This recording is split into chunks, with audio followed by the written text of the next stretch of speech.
트럼프가 테헤란의 잠수함 전력을 군항 공격으로 무너뜨린 후 이란이 함정에 빠졌습니다. 세 척의 무인 코르세어 선박이 이란 해군 기지로 돌진해 정비구역에 있던 잠수함과 선박 수리시설을 타격했습니다.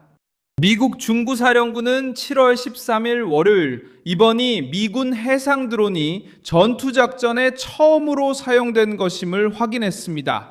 이번 임무는 이란 해안에서 가장 민감한 지점에서 이루어졌으며 테헤란이 화물선을 위협하려는 곳입니다.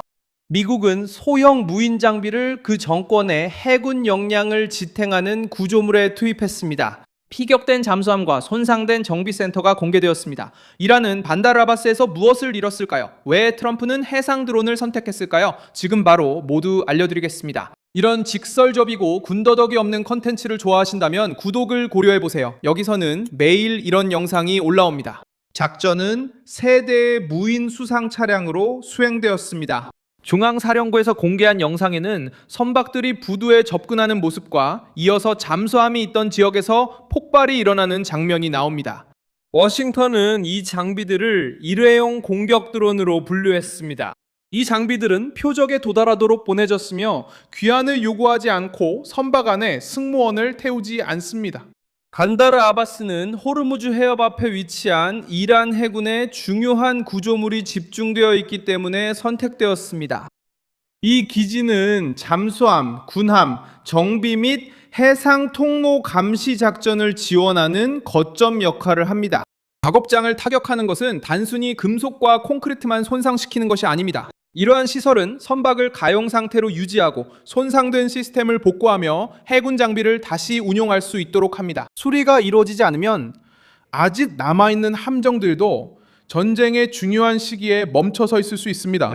중앙사령부는 이번 공세로 인해 이란이 상선에 대한 공격을 계속할 수 있는 능력이 감소했다고 밝혔습니다. 일요일에는 컨테이너선이 공격을 받았다고 보도되었습니다. 트럼프는 전달에 체결된 잠정 합의가 종료되었다고 선언하며 테헤란이 또 다른 합의를 깼다고 비난했습니다. 바로 그 지점에서 이란이 무너집니다. 정치적 불사적 함정에 빠진 것입니다.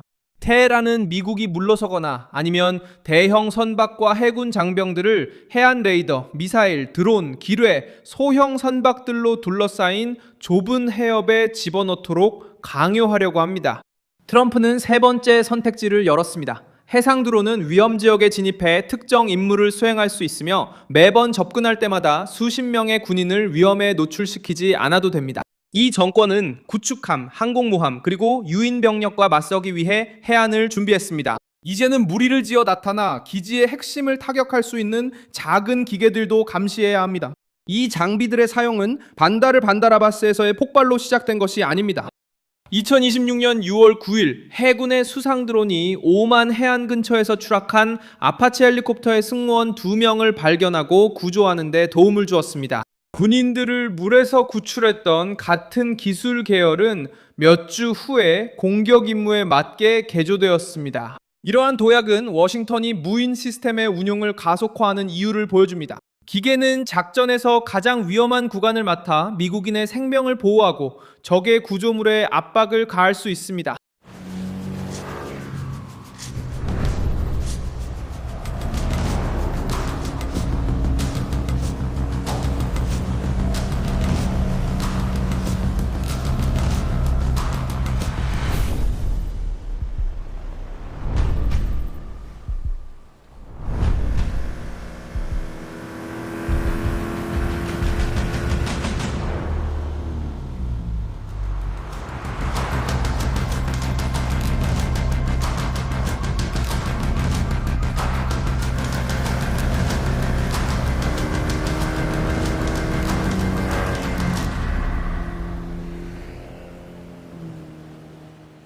도널드 트럼프는 몇 시간 후에 공세를 확대했습니다.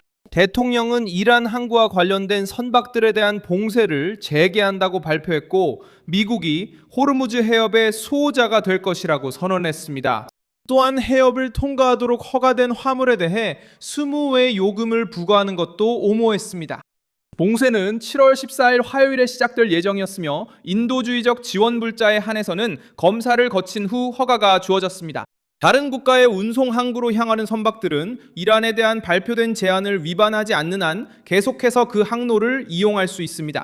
이 결정은 테헤란에 대한 압박을 더욱 가중시킵니다. 그 정권은 호르무즈 해협을 통제하고 있다고 선언하려 했으며 자체적인 허가 및 징수 시스템을 도입하려고 했습니다.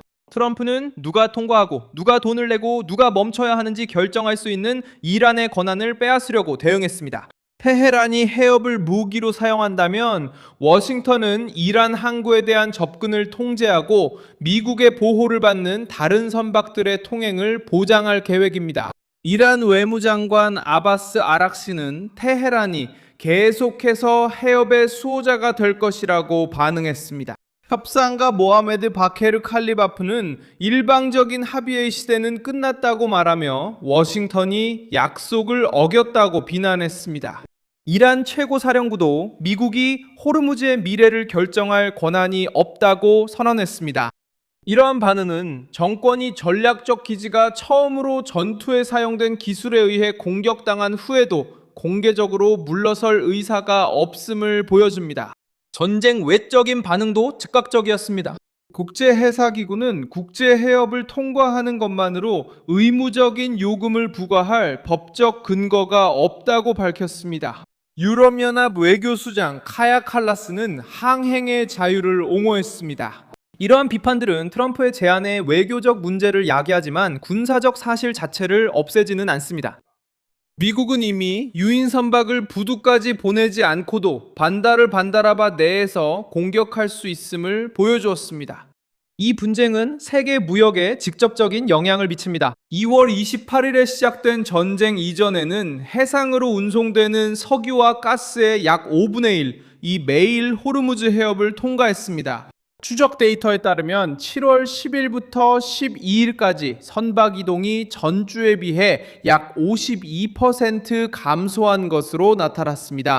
브렌트유는 새로운 위협과 공격, 그리고 트럼프의 발표 이후 5% 이상 상승했습니다.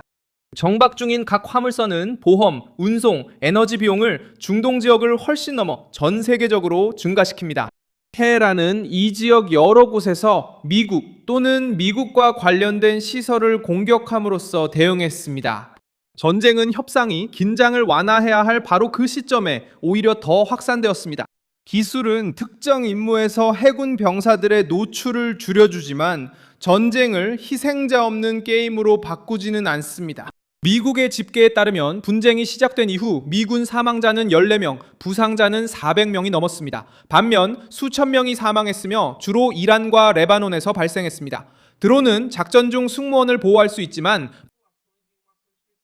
하지만 새로운 공격이 있을 때마다 보복, 오판, 그리고 전투 확산의 위험이 커집니다. 반다르 반다라바스 손실로 이란은 자원을 분산해야 합니다. 테헤란은 그 해협, 레이더, 저장고, 항구, 정비센터, 그리고 아직 남아있는 선박들을 보호해야 합니다. 기지를 방어하기 위해 이동된 각 시스템은 다른 지역을 덜 보호하게 만듭니다. 대형 선박들은 여전히 결정적인 역할을 합니다. 하지만 이제는 바다에서 전력을 투사하는 유일한 방법이 아닙니다. 자율 선박들은 순찰을 돌고 구조를 돕고 연계 공격에 참여할 수 있습니다. 이란에게는 부두에서 발생한 폭발로 문제가 끝나지 않습니다. 이제 위협은 수면 가까이까지 다가올 수 있으며 눈에 띄는 승무원도 없고 정권이 기대했던 인간 표적도 제공하지 않습니다.